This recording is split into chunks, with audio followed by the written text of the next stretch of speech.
Petani di Nganjuk, Jawa Timur kini mulai meninggalkan bakar solar yang biasanya untuk melakukan irigasi. Petani kini beralih menggunakan energi listrik karena biayanya lebih murah. Jika menggunakan solar dalam sehari bisa menghabiskan biaya Rp200.000.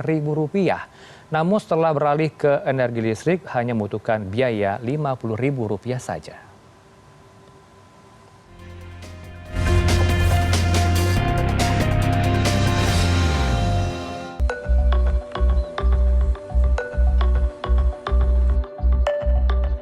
Seperti inilah instalasi listrik masuk sawah yang berada di Dusun Mojorebun, Kabupaten Nganjuk.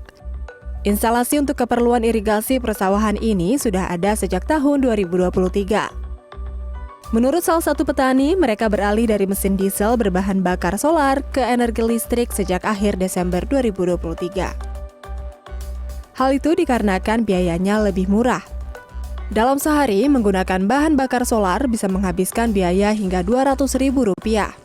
Namun, jika menggunakan listrik hanya membutuhkan biaya Rp50.000 saja. Bahkan, sistem kelistrikan untuk keperluan saluran irigasi ini bisa mengairi hingga 5 hektar sawah. Mulai Desember akhir tahun 2022 ya, 23. Gunakan listrik masuk sawah. Pak, alasan kenapa, Pak? Lebih irit, terus cari solar susah. Pak, biasanya Pak kalau menggunakan solar itu habis berapa biaya, Pak? Setiap harinya, Pak?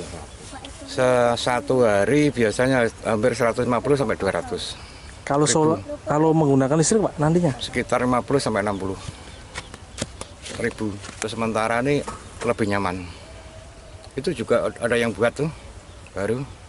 Pak, kalau itu Pak bisa mampu mengairi berapa hektar sawah, Pak? Kalau menggunakan listrik, Pak? Kalau listrik sekitar 4 hektar sampai 5 hektar lebih. Petani pun merasa bersyukur dengan menggunakan energi listrik dalam mengairi sawahnya. Mereka justru sangat terbantu dengan biayanya yang lebih murah.